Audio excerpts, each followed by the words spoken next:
Alhamdulillahi ala ihsani wa syukru lahu ala taufiqihi wa amtinani. Asyhadu an la ilaha illallah wahdahu la syarika lah ta'ziman li sya'ni, wa asyhadu anna Muhammadan abduhu wa rasuluh ad-da'i ila ridwani wa sallama tasliman katsira. Wa ba'd. Rabbi israh li sadri wa yassir li amri wahlul 'uqdatan min lisani yafqahu qawli.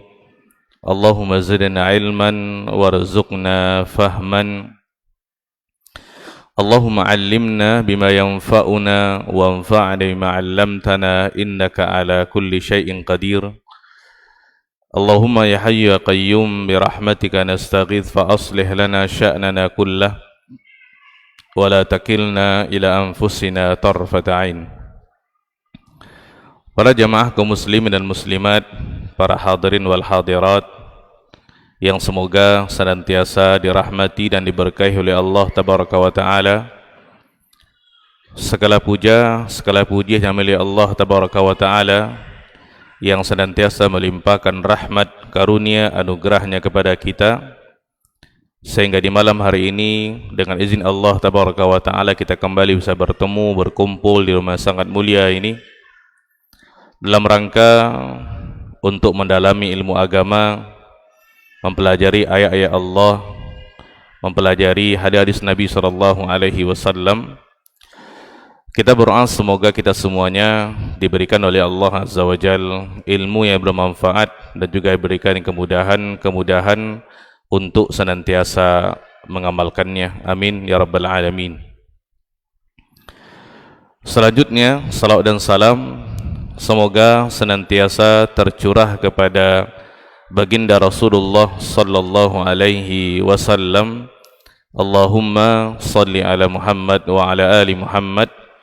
Semoga salawat dan salam tersebut juga tercurah kepada keluarga beliau, kepada istri-istri beliau ummahatul mukminin, kepada anak-anak beliau, kepada para sahabat radhiyallahu anhum ajma'in, dan orang-orang yang senantiasa istiqamah di dalam mengikuti sunnah-sunnah Nabi sallallahu alaihi wasallam ila qiyamis sa'ah. Para jamaah Bapak dan Ibu yang dimuliakan oleh Allah tabaraka wa taala, kita lanjutkan kajian rutin tentang masalah tauhid di setiap pekan ketiga setiap bulannya. Ini lanjutan daripada pembahasan yang sebelumnya tentang jenis-jenis perbuatan syirik yang sedang terjadi di masyarakat kita. Sudah beberapa contoh yang kita sampaikan di pertemuan-pertemuan yang sebelumnya. Di sini akan kita bahas adalah tentang masalah jenis kesyirikannya adalah menyembelih selain karena Allah. Menyembelih selain karena Allah. Para jamaah dari Allah tabaraka wa taala, kita sudah mengetahui bahwasanya az-zabah, alif lam za ba dengan ha, itu adalah menyembelih. Menyembelih hewan itu merupakan ibadah daripada ibadah-ibadah kepada Allah. Seperti yang akan kita laksanakan nanti di bulan Zulhijjah, di tanggal 10 itu kita berkorban. Itu kita menyembelih hewan kurban karena beribadah untuk Allah tabaraka wa taala. Jadi menyembelih itu adalah sebuah ibadah yang harus kita tuju hanya Allah. Seseorang hendaklah ketika dia menyembelih hewan, niatnya adalah lillahi ta'ala, bukan untuk hal-hal yang lain. Oleh karena termasuk di antara syarat ketika kita menyembelih, kita menyebut bismillah wa ala millati Muhammad Rasulillah, atau cukup kita katakan bismillah. Ya. Di dalam ayat, di dalam surah yang paling pendek Al-Kautsar, Allah tabaraka wa taala mengatakan fasalli li rabbika wanhar. Fasalli li rabbika wanhar. maka salatlah engkau untuk Rabbmu dan sembelihlah. Ya, jadi kalimat wanhar yang asal kalimat adalah nun, ha dan ro, nahar, itu adalah menyembelih. Di ayat ini jelas Allah menggandengkan di antara salat dengan penyembelihan. Dia kedua-duanya sama ibadah. Ketika Allah perintahkan kepada Muhammad sallallahu alaihi wasallam untuk salat hanya karena Allah, Allah juga perintahkan beliau untuk menyembelih lillahi ta'ala, karena Allah tabaraka wa ta'ala, semata-mata untuk beribadah kepada Allah. Sama nanti ketika kita menyembelih hewan korban, tujuan kita adalah untuk beribadah, taqarruban ilallahi azza wa jal, bukan untuk hal-hal yang lain. Ya, di dalam ayat lain, di dalam surah Al-An'am, ya, Allah tabaraka wa ta'ala juga menyebutkan tentang masalah ini 162 163. Allah mengatakan kul inna salati wa nusuki wa mahyaya wa mamati lillahi rabbil alamin. Qul, katakanlah ya Muhammad, sesungguhnya salatku, wa nusuki, dan penyembelihanku, wa mahyaya wa mamati, hidupku dan matiku hanya untuk Allah Rabb semesta alam. La syarikalah, tidak ada kesyirikan di dalamnya. Wa bidzalika umirtu, dengan itu aku diperintah untuk salat karena Allah, diperintah untuk menyembelih karena Allah, hidup dan mati kita karena Allah. Wa ana awwalul muslimin, dan aku adalah orang muslim yang paling pertama. Di dua ayat ini, Bapak dan Ibu, ulama menyimpulkan bahwasanya menyembelih itu merupakan ibadah yang hanya ditujukan karena untuk mendekatkan diri kita kepada Allah tabaraka wa ta'ala. Oleh karenanya seseorang ketika dia menyembelih tetapi yang dia tuju bukan Allah, bukan karena Allah, tapi karena faktor-faktor yang lain, ini namanya perbuatan syirik.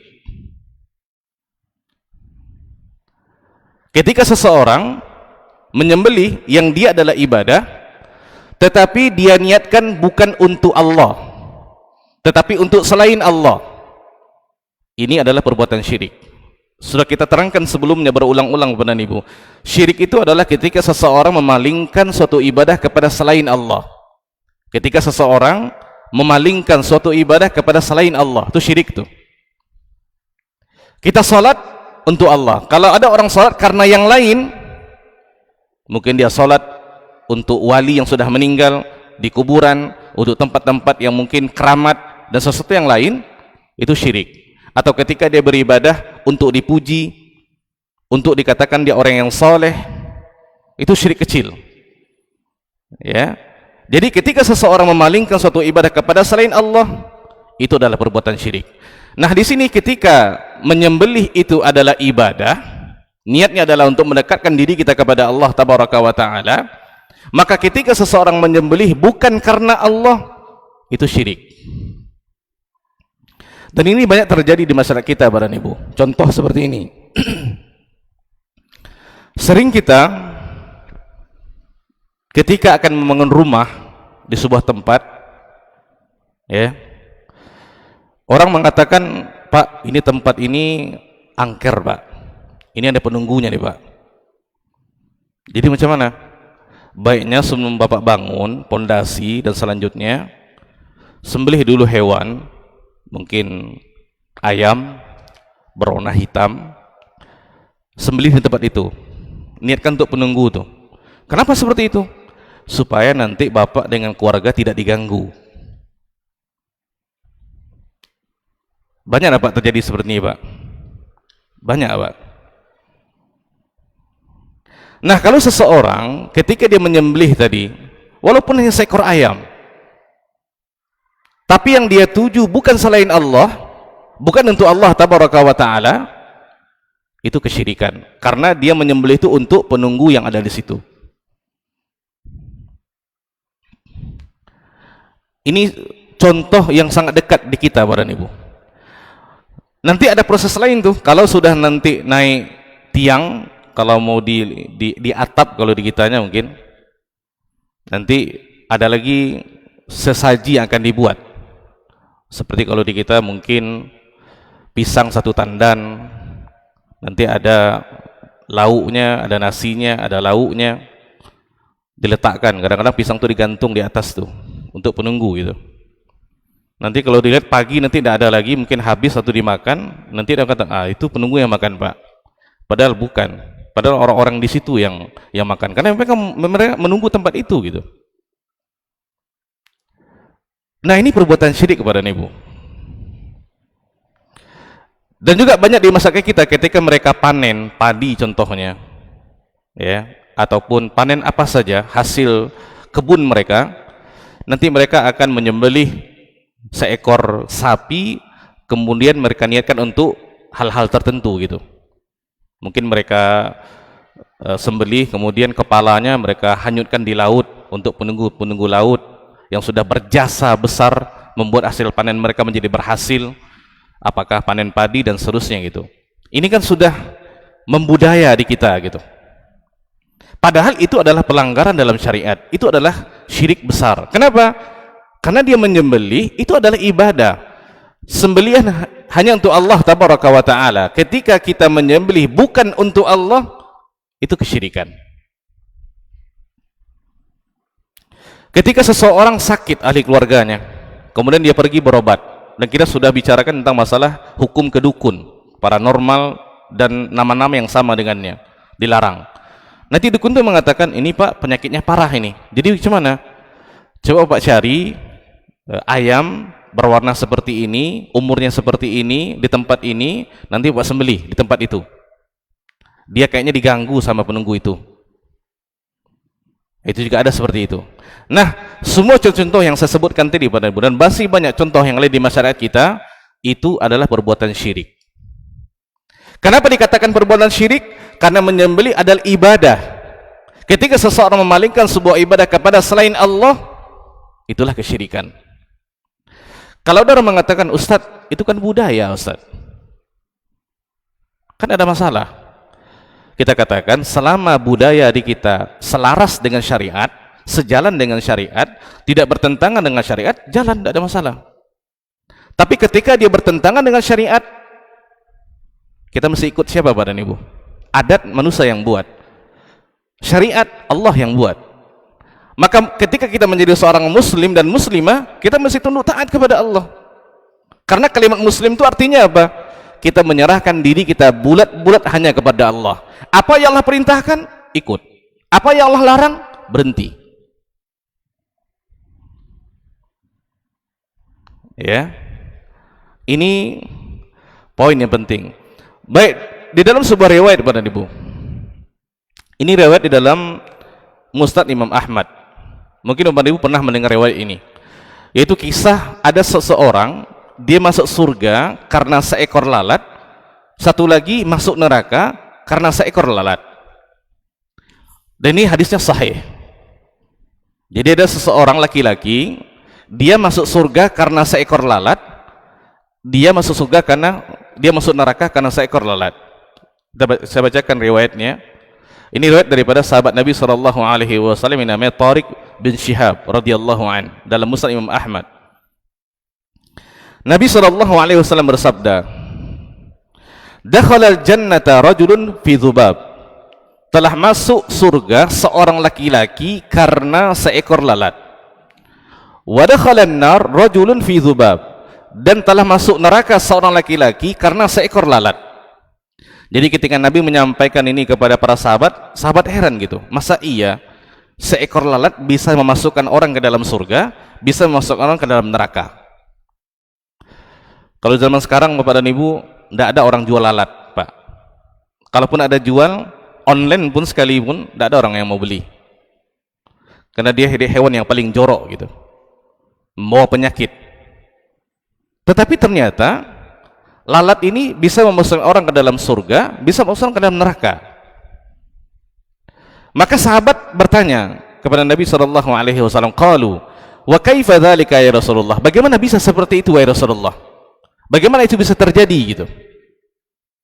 Maka beliau bercerita, qal marra rajulani ala qaumin lahum sanamun la yajuzu ahadun hatta yuqarriba syai'an.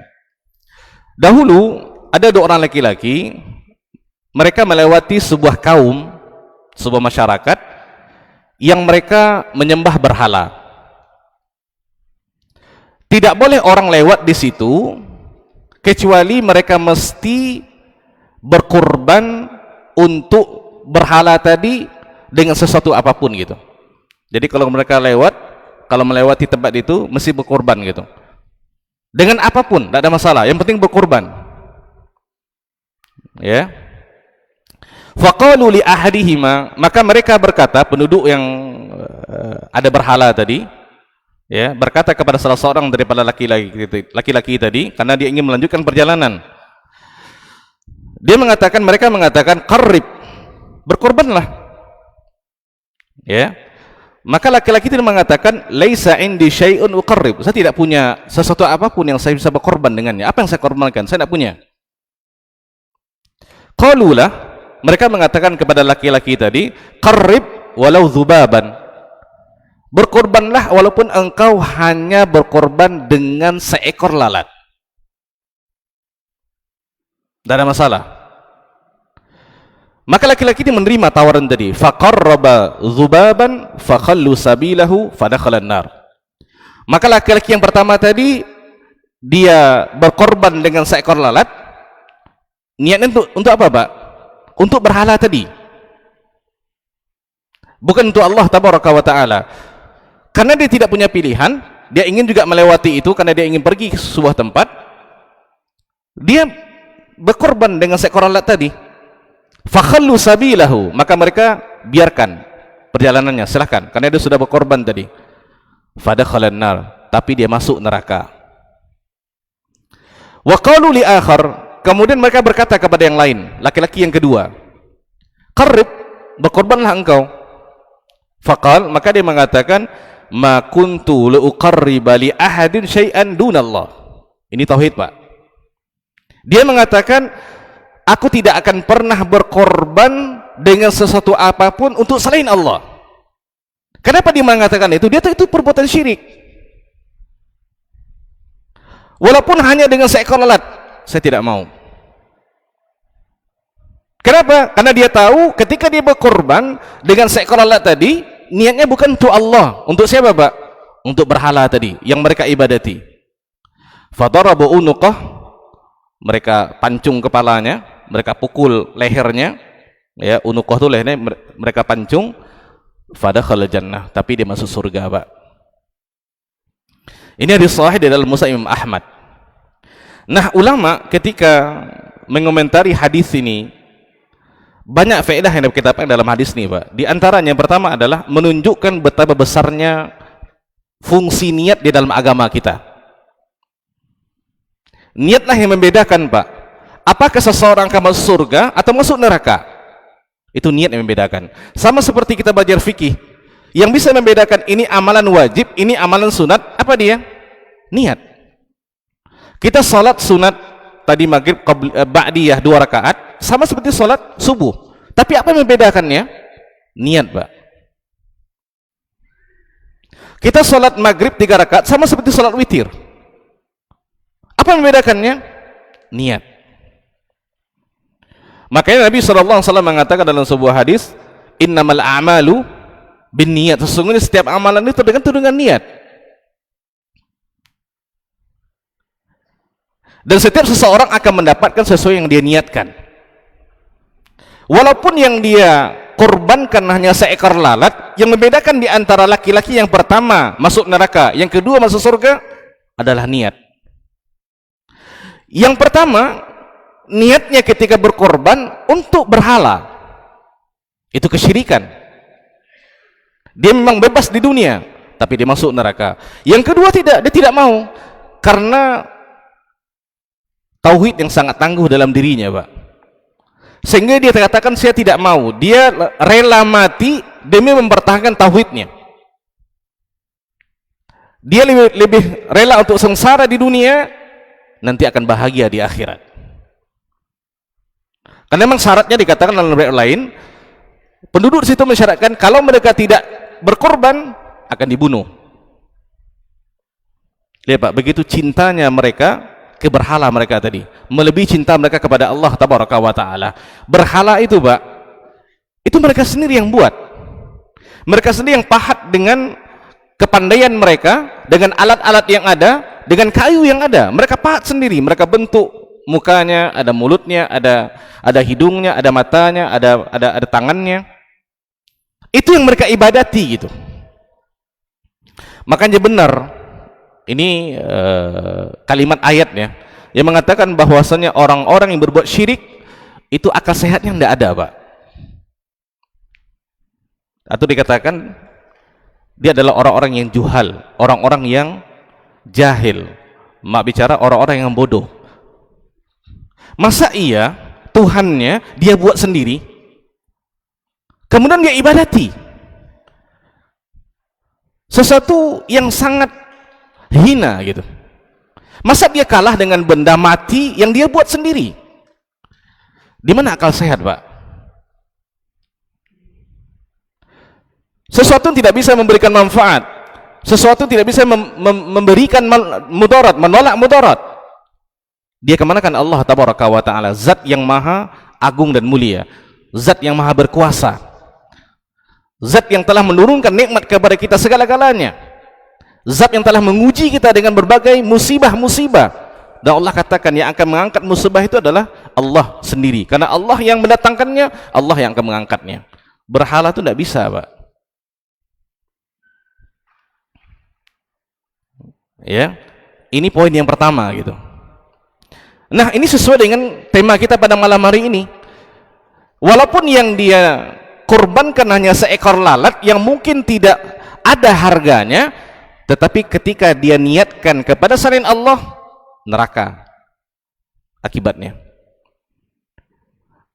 Nah, seseorang ketika dia berkorban tapi yang dia niatkan adalah untuk Allah Tabaraka wa Ta'ala, ya, sehingga dia tidak mau berkorban kepada selain Allah walaupun seekor lalat sehingga mereka membunuhnya, tapi ganjarannya adalah surga Allah Tabaraka wa Ta'ala.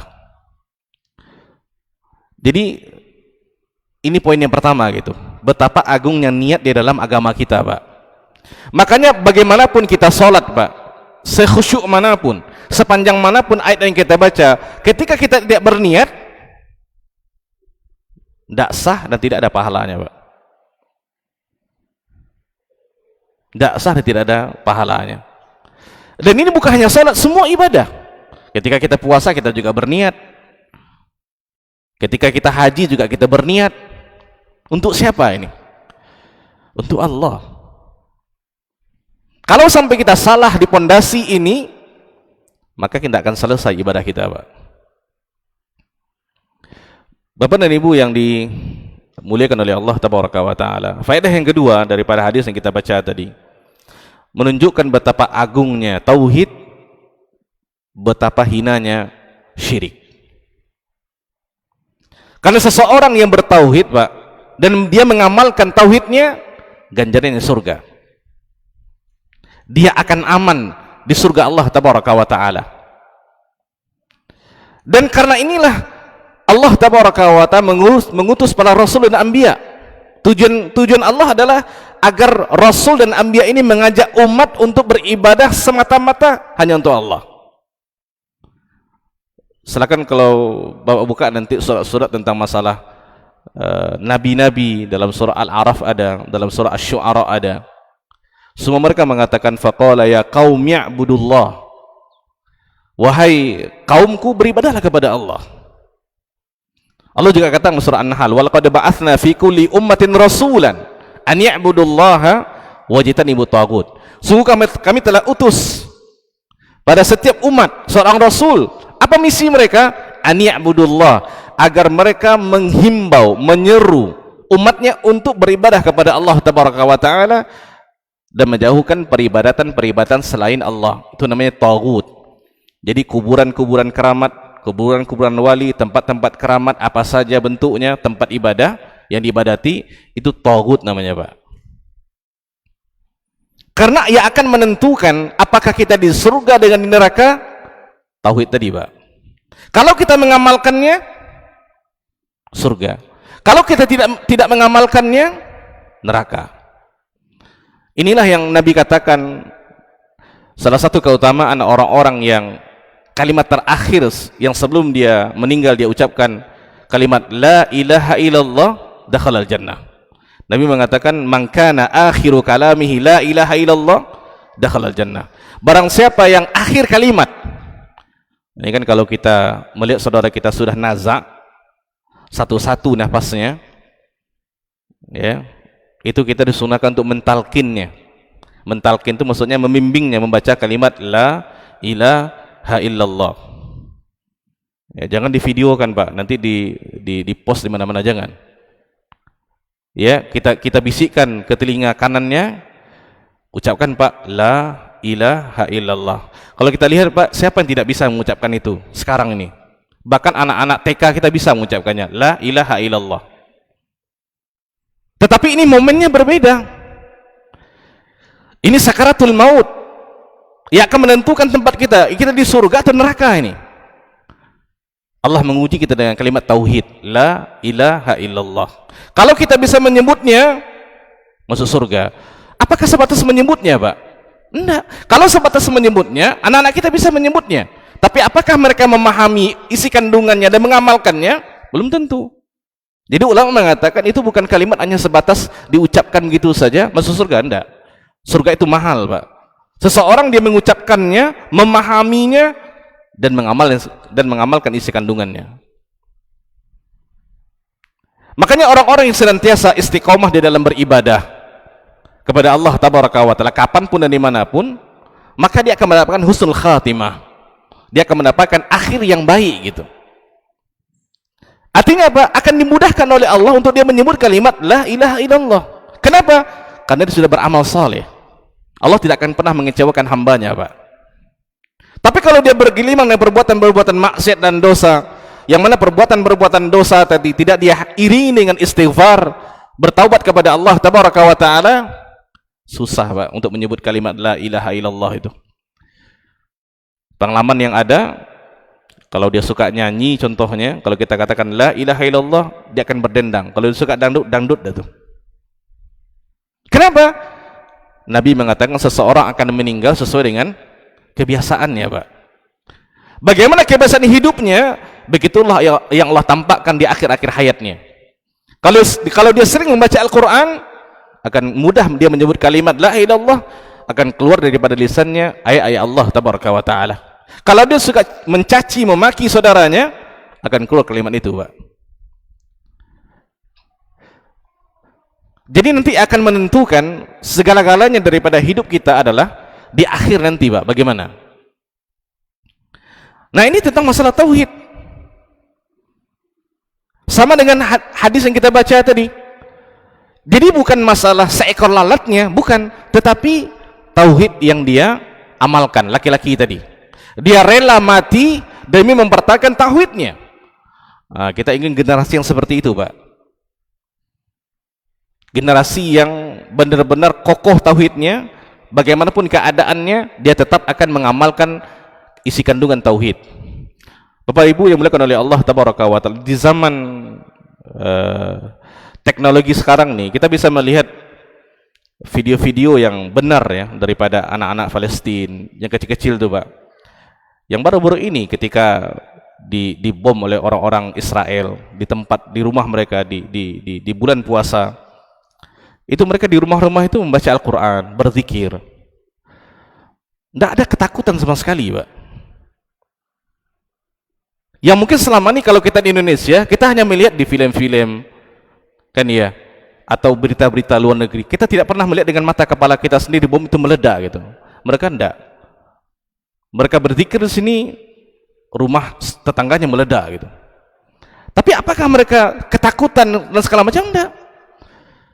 Ada anak kecil, Pak, beristighfar kepada Allah Tabaraka wa Ta'ala, memohon pertolongan hanya kepada Allah, karena mereka yakin yang akan menolong mereka adalah Allah, bukan siapa-siapa gitu. Kita kadang-kadang kalau dengar petasan mungkin itu sudah terkejut gitu. Mungkin anak-anak kita main-main petasan untuk bermain-main, kalau di situ enggak. rudal-rudal yang besar badan ibu. Dan mereka tidak pernah mengeluh gitu. Yang mereka ajarkan adalah istighfar. Karena apa?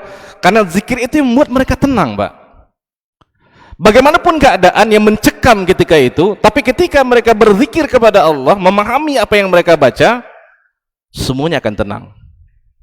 Maka Allah katakan dalam Al-Quran, dalam surah Ar-Ra'd, ala bidzikrillahi tatmainnul qulub. Ketahuilah sesungguhnya dengan berzikir kepada Allah, itulah yang menenangkan hati. Kan banyak zaman sekarang, Pak, kalau orang lagi galau, kalimat muda-mudinya galau dan segala macam, pergi ke diskotik lah, dengar musik lah, mereka akan menjadi tenang. Itu ketenangan yang semu gitu. Kenapa mereka tidak mengambil wudu, sholat? Kenapa mereka tidak mengambil wudu kemudian membaca Al-Quran? Allah sudah mengatakan dalam Al-Quran, ala bidzikrillah tatmainnul qulub, dan Al-Quran adalah sebesar-besar zikir kepada Allah tabaraka wa ta'ala. Jadi oleh karena di sini pentingnya tauhid. Ya, jangan ada orang mengatakan, udah Ustaz, umat ini kan sudah bertauhid. Tetapi kebanyakan daripada mereka terjerumus karena perbuatan syirik. Dan menerangkan kepada kita betapa hinanya kesyirikan gitu. Walaupun yang dia korbankan hanya seekor lalat yang tidak berharga, tetapi ketika dia niatkan untuk selain Allah, maka itulah yang telah mencampakkan dia ke dalam neraka Allah tabaraka wa ta'ala, karena dia telah memalingkan suatu ibadah kepada selain Allah.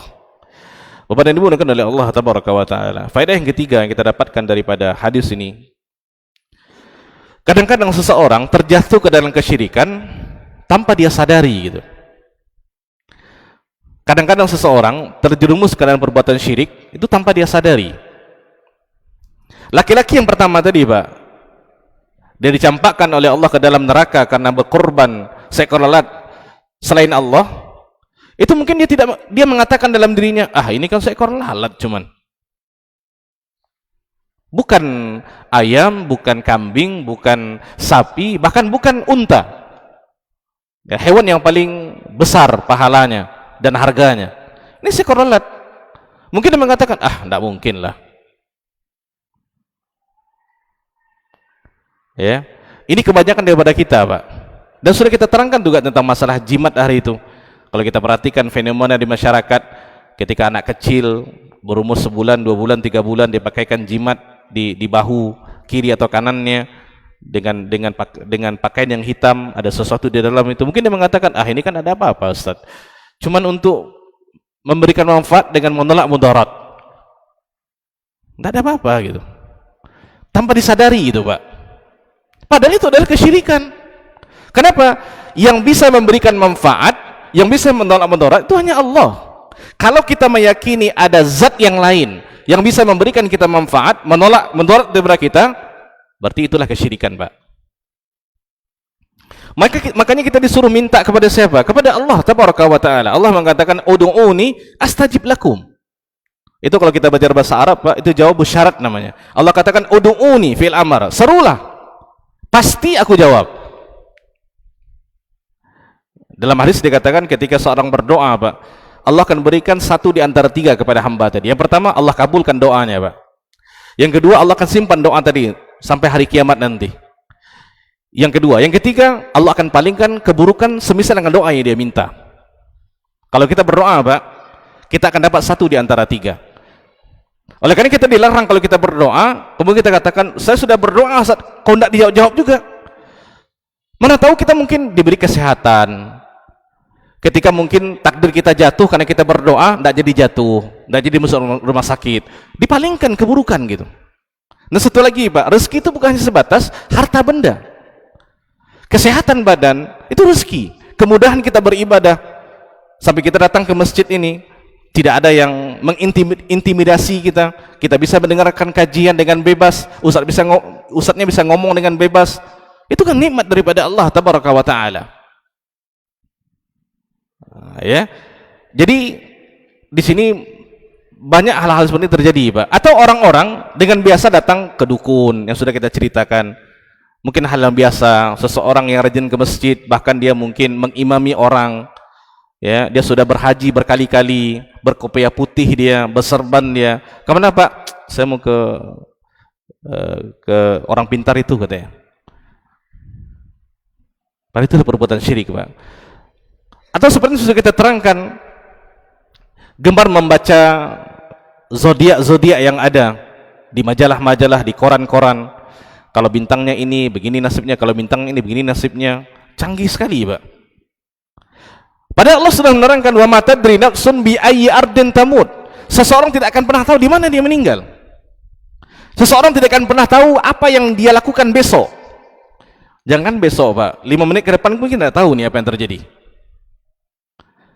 Bagaimana seseorang bisa membuat zodiak-zodiak itu dengan akal sehat gitu. Kemudian dia mengatakan kalau bintangnya seperti ini, begini nanti jodohnya, begini kesuksesannya, begini nanti begini. Kemudian kita tunduk dengan itu. Di mana akal sehat, Pak? Padahal tentang masalah jodoh, tentang masalah apapun takdir kita Allah sudah tulis gitu. 50.000 tahun yang lalu sebelum Allah ciptakan langit dan bumi, Allah sudah tentukan segala-galanya takdir untuk kita. Allah sebutkan di dalam hadis-hadis Nabi SAW, Nabi sebutkan itu. Kemudian kita percaya dengan bacaan-bacaan zodiak seperti itu, Pak. Kalau Gemini seperti ini, nah kalau ini seperti ini dia. Sehingga anak-anak kita generasi galau semuanya.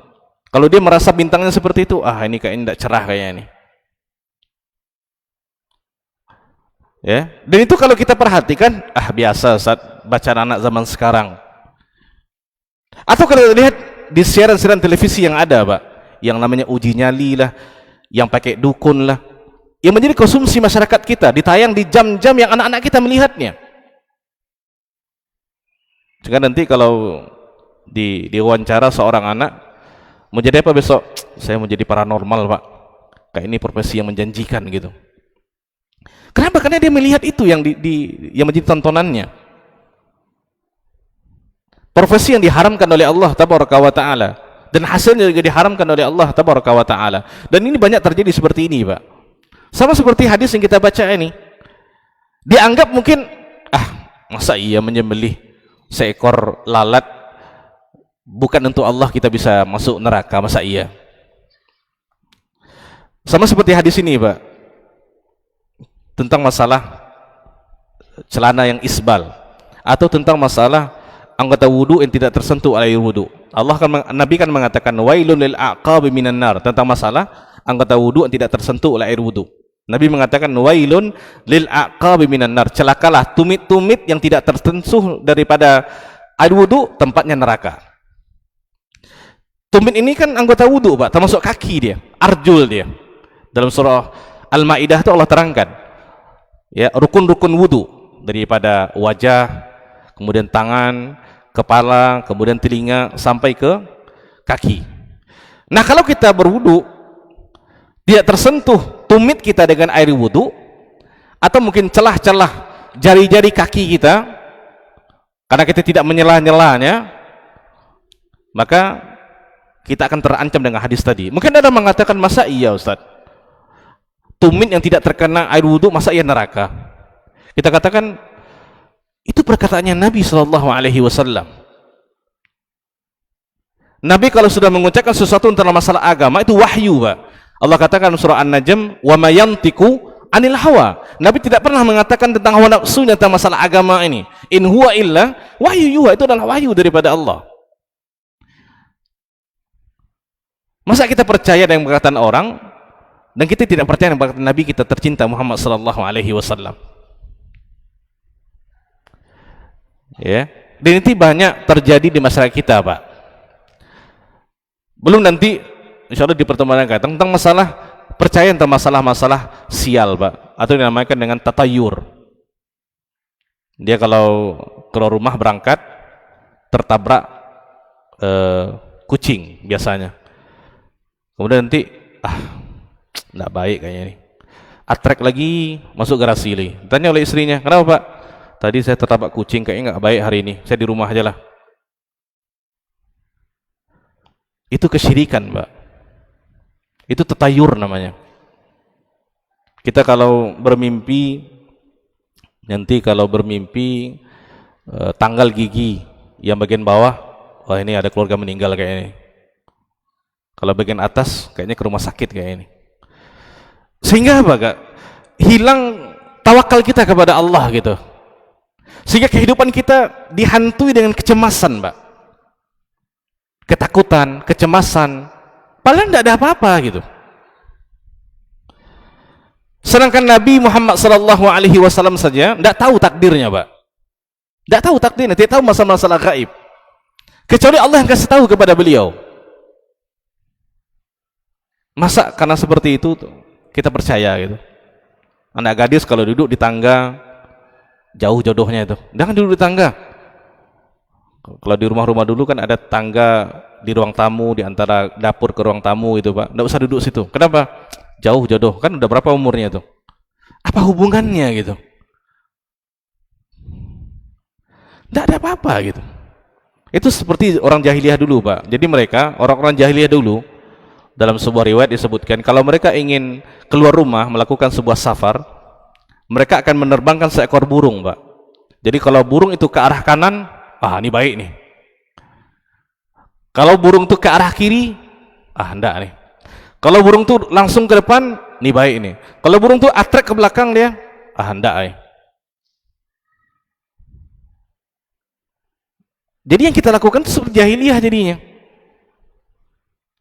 Tidak ada kaitan jodoh dengan duduk di tangga anak gadis, tidak ada. Kalau nak bujang, kenapa emangnya? Boleh gitu. Tidak ada kaitannya juga.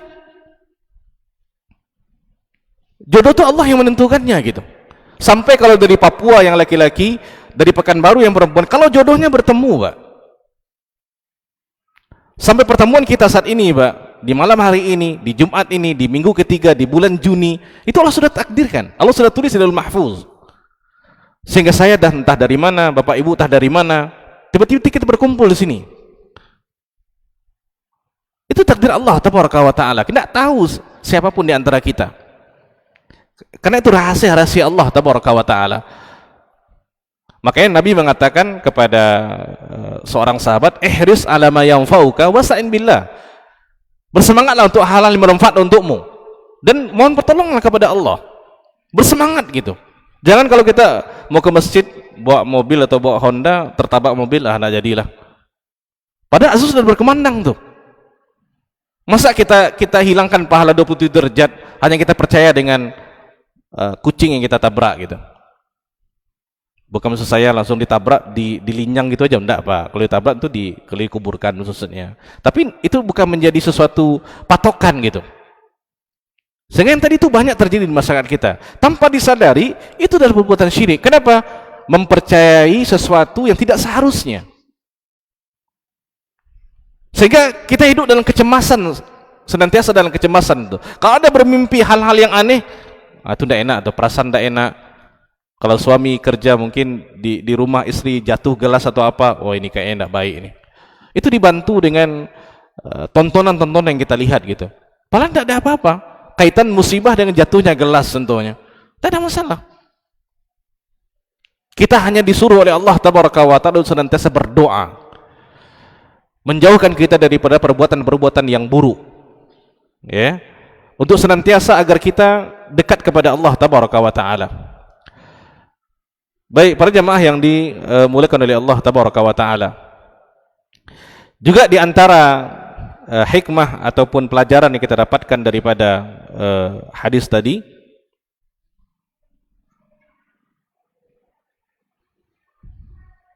di sini kita lihat betapa bahayanya perbuatan dosa gitu.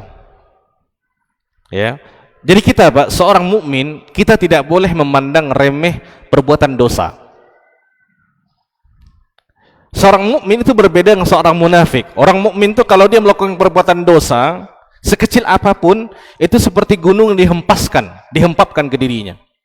Tapi kalau munafik enggak, ketika dia melakukan perbuatan dosa, itu seperti lalat yang hinggap di hidungnya, kemudian dia sapu seperti ini, terbang. Biasa. Nah, orang yang berkorban dengan seekor lalat untuk selain Allah tadi, dia anggap, ini biasa kayaknya nih, tidak ada masalah. Nanti diampunkan, kan cuma seekor lalat gitu.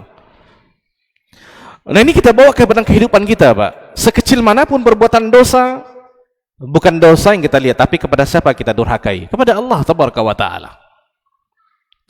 Jadi kita senantiasa merasa diawasi oleh Allah Jalla Jalaluhu dimanapun kita berada.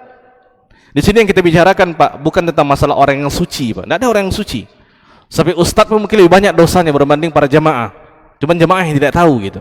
Tetapi maksudnya di sini adalah bagaimana ketika kita berdosa, kita ingat kepada Allah tabaraka wa taala. Istighfar kepada Allah. Yang mana perbuatan dosa tadi kalau diiringi dengan istighfar, Allah akan menghapusnya. Ketika dia bertaubat, Allah akan menghapusnya, Pak. Allah tidak lihat masa lalu kita, Pak. Allah lihat masa depan kita. Ya, maka perbaiki ibadah kita. Perbaiki muamalah kita dengan Allah tabaraka wa taala. Jangan kita katakan, udahlah Ustaz, saya sudah pesimis hidup saya ini. Ya, 50 tahun saya berkeliling perbuatan maksiat. Saya malu kepada Allah, saya malu mau ke masjid, saya malu mau haji, saya malu ini, malu itu. Ya. Kalau bertaubat, Allah tutup semuanya, Pak. Yang Allah lihat masa depan kita, bagaimana kita mengakhiri kehidupan kita.